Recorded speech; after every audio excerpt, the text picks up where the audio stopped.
అంతెందుకు అధ్యక్ష, నిన్నమన్నా నేను చూస్తున్నా గచ్చిబౌలిలో భూమి మీరు ఏం చేయొద్దని. అధ్యక్ష దాదాపుగా 25 సంవత్సరాలు అనుకుంటా, 25 సంవత్సరాల క్రితం బిల్లీరావు అనే వ్యక్తికి, ఒక ప్రైవేట్ వ్యక్తికి, ప్రైవేట్ సంస్థకు ఆ భూమి కేటాయించారు. 25 సంవత్సరాల నుంచి ఏ రోజు కూడా సెంట్రల్ యూనివర్సిటీ దగ్గర ఆ భూమి లేదు. తెలంగాణ ఉన్న కంబైన్డ్ రాష్ట్రంలో 2006లో ఆనాడు కాంగ్రెస్ పార్టీ రద్దు చేసింది ఆ కేటాయింపు. అక్కడి నుంచి కోర్టు కేసులు జరిగినాయి. 2014లో తెలంగాణ రాష్ట్రం వస్తే 2024 వరకు 10 సంవత్సరాలు గత ప్రభుత్వం బిల్లీరావు నుంచి భూమి గుంజుకోలేదు అధ్యక్ష.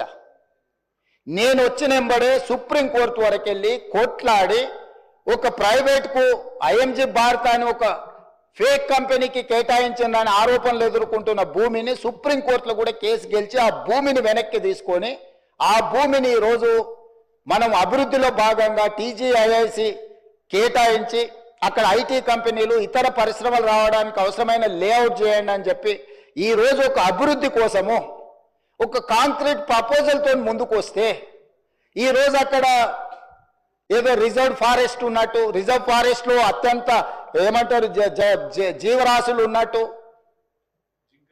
జింకలు పులులు సింహాలన్నీ ఆనే ఉన్నాయి అన్నట్టు, జింకలు పులులు సింహాలు లేవు అధ్యక్ష. ఆ చుట్టుముట్టుతో కొన్ని గుంట నక్కలు చేరి ఇట్లా వ్యవహరిస్తున్నాయి అధ్యక్ష. గుంట నక్కలకు గుణపాఠం చెప్తాం అధ్యక్ష. అది 100% డెవలప్డ్ ఏరియా.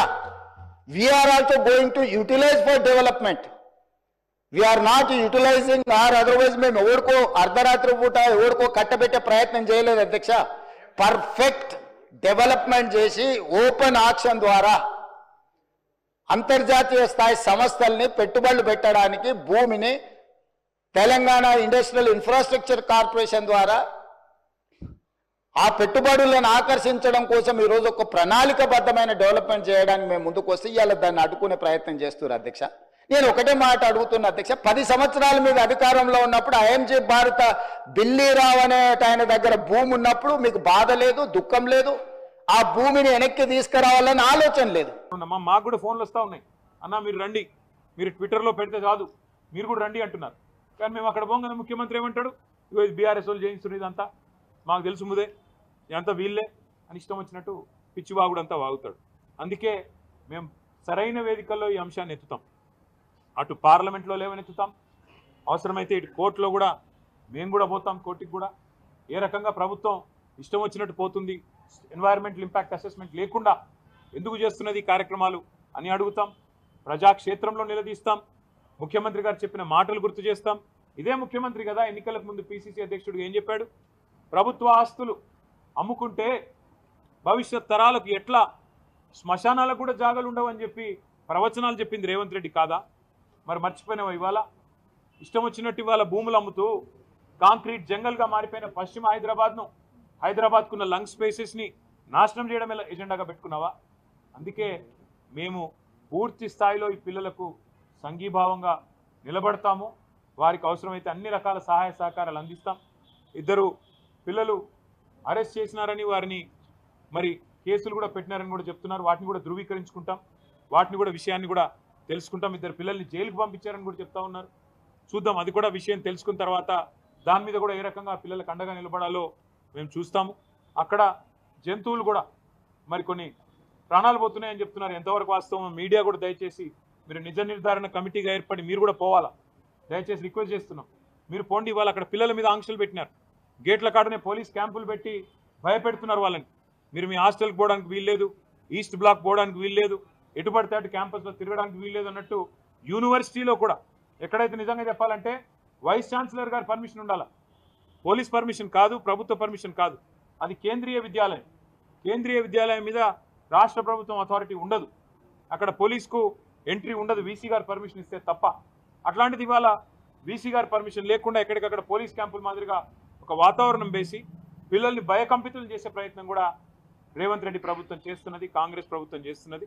ఈ అప్రజాస్వామిక వైఖరిని ఖండిస్తూ నిన్న ఆడపిల్లల్ని కూడా బట్టలు చిరిగిపోయేదాకా కొట్టారు, ఈడ్చుకొని పోయినారు. చిన్న చిన్న పిల్లలు చూసిన వాడికి ఎవరికైనా మనసు ఉంటే మనసు కదిలిపోయే పరిస్థితి. ఇవాళ మంత్రివర్గంలో కూడా 2-3 హెచ్సియు విద్యార్థులు ఉన్నారు, పూర్వ విద్యార్థులు, శ్రీధర్ బాబు గారు, బట్టి విక్రమార్క గారు. వారికైనా మనసు ఎందుకు వస్తలేదో నాకు అర్థం కావట్లేదు. వారైనా రావచ్చు కదా, వచ్చి కనీసం పిల్లలతో మాట్లాడే ప్రయత్నం చేయాలి కదా.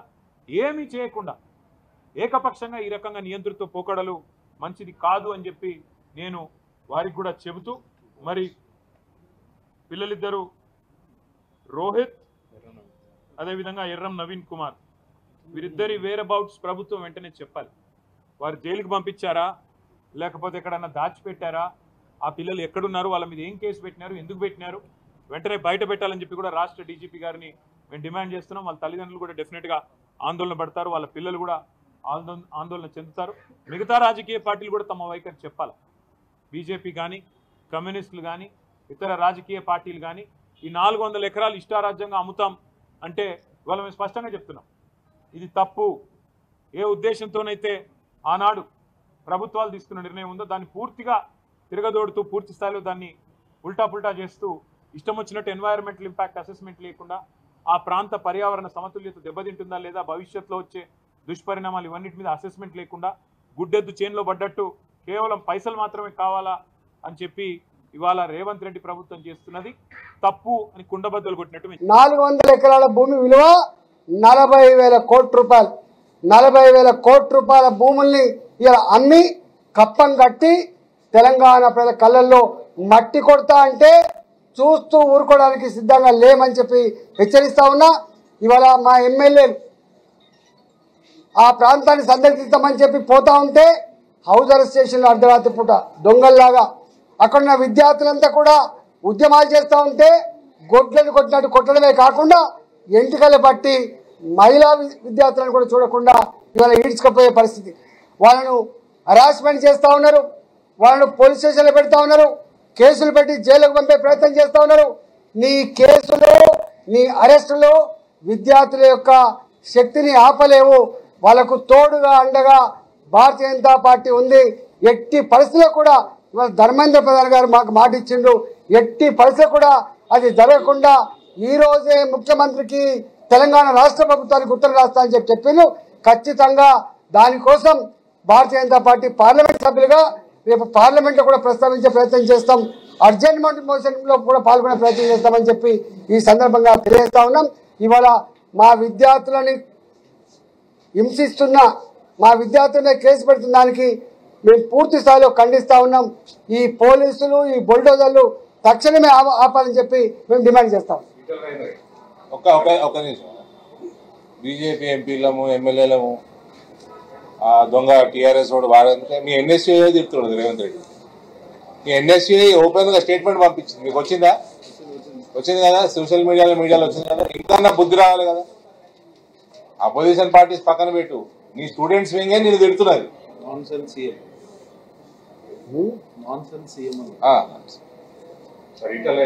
గతంలో సుప్రీంకోర్టు సహా న్యాయస్థానాలు ఆ 400 ఎకరాల భూమి ప్రభుత్వ భూమి టీజీఐఐసి అని చెప్పిందా, లేదు ఆ 400 ఎకరాల భూమి సెంట్రల్ యూనివర్సిటీకి సంబంధించిందని తీర్పు ఇచ్చిందా?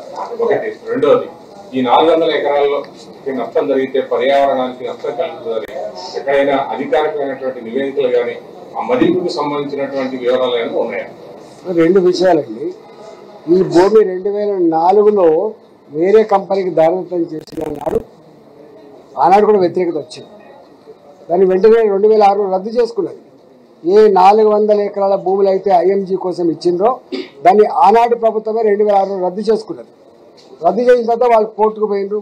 దాదాపు 20 సంవత్సరాల సుదీర్ఘ న్యాయ పోరాటంలో ఆ భూమి సెంట్రల్ యూనివర్సిటీ మాత్రమే అని చెప్పి, పర్యావరణం దెబ్బతింటుందని చెప్పి ఇలా అమ్ముకోవడం కోసం తీర్పు రాలే, విశ్వవిద్యాలయ భూమిని కాపాడమని చెప్పి మాత్రమే తీర్పు వచ్చింది. కాబట్టి ఇవాళ రాష్ట్ర ప్రభుత్వం రేవంత్ రెడ్డికి ఇంతకుముందు మా ఎంపీలు చెప్పినట్టుగా కొంచెం ఆలోచించి మెదడుతో ఆలోచించి పనిచేయాలని చెప్పి కోరుతున్నా. దాదాపు 534 ఎకరాలు 2004లో ఎస్సీయూనే ప్రభుత్వానికి స్వాధీనపరిచినట్టుగా డాక్యుమెంట్ కూడా గవర్నమెంట్ బయట పెట్టింది. నా దగ్గర వాళ్ళు రిలీజ్ చేసే మొత్తం డాక్యుమెంట్స్ ఉన్నాయి.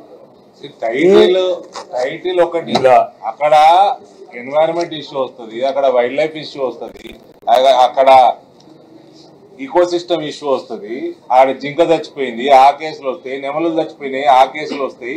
కొన్నోడు బకరా అవుతాడు తప్ప ఏం కాదు. ఒకడు కొనడు కూడా, కొన్నోడు బాగుపడడు, ఎవరు కొననీయము వినామనీయం. వీళ్ళకి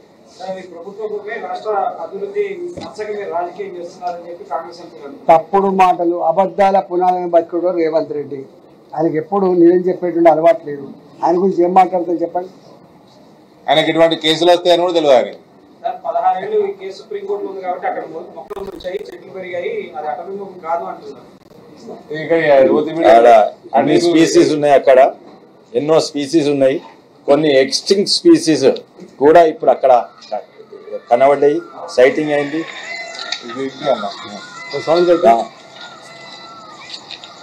ఇవన్నీ అక్కడ అందులో నియోలిథిక్ సైట్స్ ఉన్నాయి.